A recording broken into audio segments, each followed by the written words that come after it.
Salut, j'espère que vous vous portez bien. De mon côté, ça va très bien. Ok, par cette vidéo, j'aimerais vous montrer un peu comment les aménagements ont commencé dans le cadre de la production de la tomate. Aujourd'hui, déjà, nous nous sommes concentrés sur les pokés. On a commencé par effectuer les pokés. Et si vous voyez déjà, les pokés sont en cours. On a déjà fait la moitié, il reste la moitié.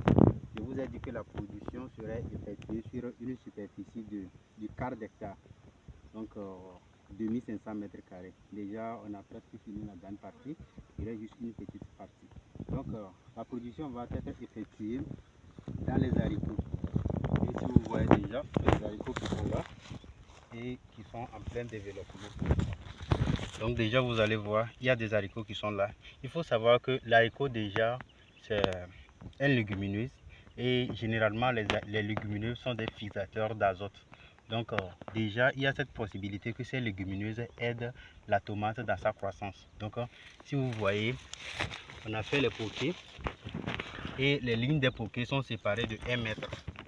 On a laissé 1 mètre entre les lignes et entre les pokés, on a prévu autour de 60 cm. On aura repiqué 2 plants par poké. Maintenant, quelles sont les activités qu'on va effectuer dans ces pokés?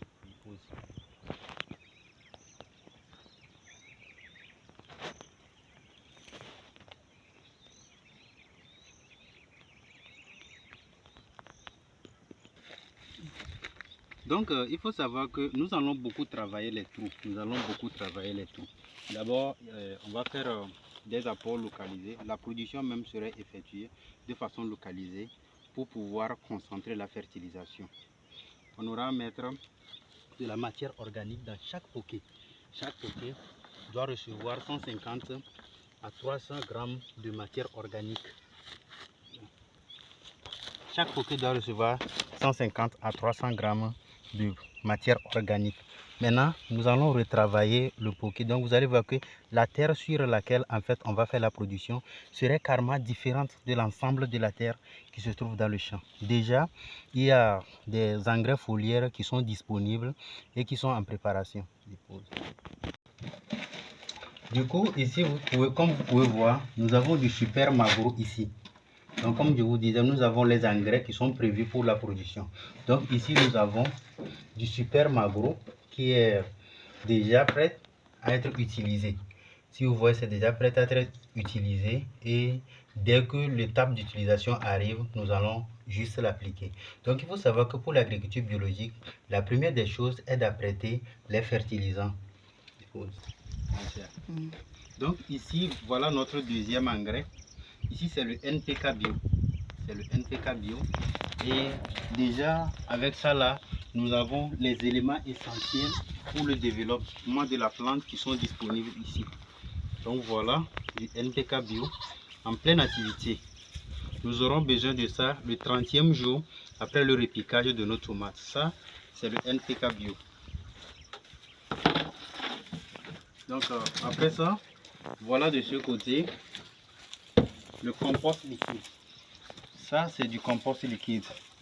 Et pour la préparation du compost liquide, nous avons utilisé du Chromoleana odorata et du Tithonia diversifolia comme matière végétale.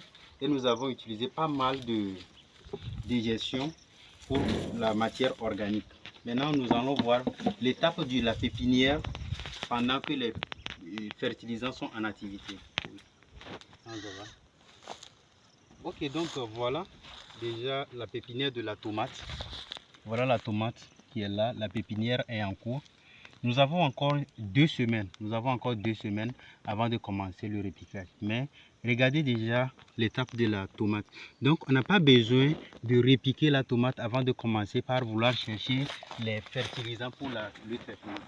Donc on sait que déjà on a les produits de traitement qui sont en place. Il y a déjà les produits de traitement qui sont en place. Regardez comment le développement de la tomate se porte. La tomate se porte hyper bien. Donc déjà, nous sommes rassurés du côté des intrants et nous attendons juste que la tomate boucle ses jours sur la pépinière pendant que le site aussi soit bien aménagé. C'est-à-dire, parlant des